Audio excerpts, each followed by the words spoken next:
Assalamualaikum guys, what's cracking? Back with another video. Dalam video ni kita nak tengok cara terbaik menggunakan suplemen creatine, baik dari segi timing, dosing, side effects dan macam-macam lagi.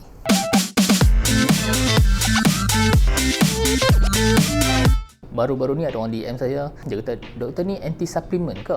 Dia tak tahu yang berapa banyak suplemen yang saya dah makan. Punca dia adalah disebabkan saya keluarkan satu post dekat Facebook ataupun Instagram yang saya ada bantai sikit lah satu company kat Malaysia ni yang dia selalu overclaim dan macam scam jugalah suplemen-suplemen macam ni. So unlike suplemen-suplemen lain yang tak bertauliah dekat luar sana, suplemen creatine ni adalah suplemen yang paling banyak orang buat kajian baik dalam Malaysia ataupun dekat internationally. Suplemen creatine ni adalah the most research sport supplements out there dengan melebihi 700 kajian yang meliputi safety dan juga effectiveness of creatine. So basically creatine ada beberapa jenis, tapi yang paling common adalah creatine monohydrate. Yang kedua adalah creatine hydrochloride. Yang ketiga adalah creatine ethyl ester dan macam-macam lagi jenis creatine. Tapi kita kena faham yang most of the research yang dibuat menggunakan creatine monohydrate, dan kita kena faham marketing scheme setengah company supplement dia menggunakan creatine HCl. Dia claim kata for better absorption lah, itulah ini, tapi of course benda ni tak di backup dengan kajian. So kalau tanya saya akan stick dengan creatine monohydrate sahaja. Actually creatine ni memang dah ada dalam badan kita. Most of it ada dalam skeletal muscle kita lah, dalam otot-otot kita, dan juga ada dalam makanan. Contohnya seperti daging steak dan juga ikan salmon. Dalam 1 teaspoon ataupun sudu kecil creatine supplement ni ada dalam 5 gram of creatine. Untuk kita nak dapatkan 5 gram creatine dalam makanan, kita kena makan dalam 1 kilo daging mentah. Once kita dah masak daging tu, of course kita akan hilang creatine sikit disebabkan heat. Kalau kita nak rely on pemakanan saja dari segi creatine, tak berapa efficient sebab kita tak akan dapat dosing yang cukup untuk kita rasa benefit dan performance of creatine. So macam mana creatine ni berfungsi? Basically badan kita menggunakan ATP untuk produce energy, adenosine triphosphate. Contoh apabila kita buat exercise workout menggunakan muscle, ATP ni berfungsi untuk memberi tenaga kepada kita. So lepas ATP ni dah diguna pakai, creatine masuk untuk tolong bantu replenish ATP yang dah terpakai ni.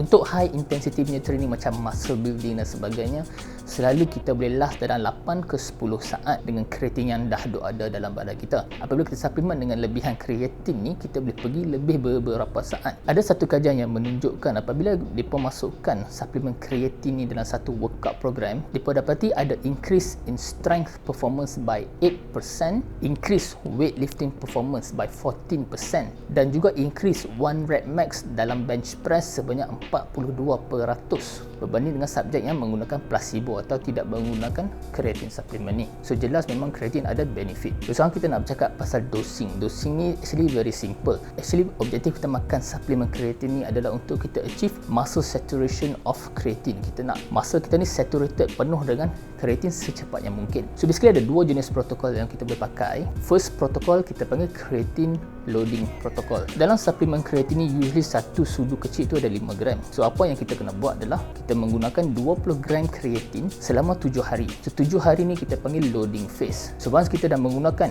20 gram creatine setiap hari selama 7 hari, kita akan beralih kepada maintenance phase, which is 5 gram sahaja setiap hari untuk maintain creatine saturation. Apabila kita buat loading dose macam ni, kita akan achieve muscle saturation dalam masa seminggu sahaja. Compare dengan cara kedua, tak ada loading dose, kita start dengan 5 gram sahaja, which is maintenance phase. Apabila kita makan 5 gram sahaja setiap hari, kita akan achieve muscle saturation of creatine ni agak lambat sikit, which is dalam masa 1 bulan. So dua-dua cara tak salah. Kalau nak cepat, kita buat loading dose lah. So timing untuk nak makan creatine ni, ada orang kata makan je bila-bila tak ada masalah. Actually it's true, tapi recently ada satu kajian yang menunjukkan ada slight benefit untuk makan creatine post workout. Ialah disebabkan creatine ni punya absorption, penyerapan ke dalam badan kita adalah lebih baik apabila ada protein ataupun carbohydrates. Dan memandangkan lepas post workout, majoriti kita akan makan post workout meal ataupun suplemen protein shake ke, so kita boleh just add creatine dalam tu dan membantu penyerapan creatine. Actually dah lama orang buat kajian tentang long term effects of creatine.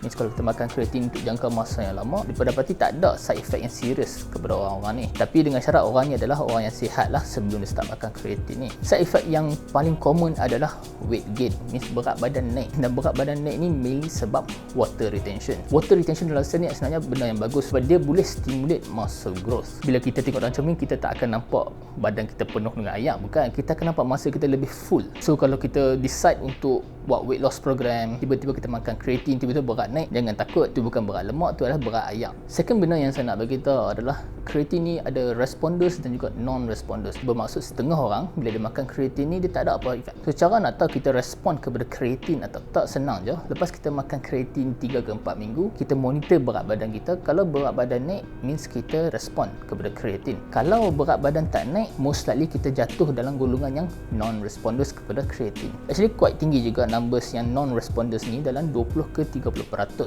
Selalunya non-responders ni terdiri daripada golongan yang elderly, yang tua sikit, ataupun orang yang dah on kreatin atau yang makan high kreatin diet, macam always makan daging, ikan dan sebagainya. So conclusion dia, walaupun kreatin ni adalah the most research sport supplements dekat luar sana, kalau kita tahu kita ada masalah buah pinggang, masalah hati, masalah kencing manis, lebih baik berbincang dengan doktor anda sebelum anda start kreatin.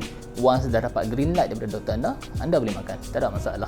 Dan membenarkan kreatin ni murah, senang nak dapat dan mudah. Saya highly suggest kita suplement dengan kreatin untuk nak improve performance kita dalam gym selepas whey protein. So bagi saya, whey protein nombor 1, kreatin nombor 2. That's the video guys. Aku harap apa suka konten seperti ini. Kalau anda tak check lagi video saya tentang whey protein, link ada dekat atas ni. Jangan lupa like dan subscribe. Kita jumpa dalam video seterusnya.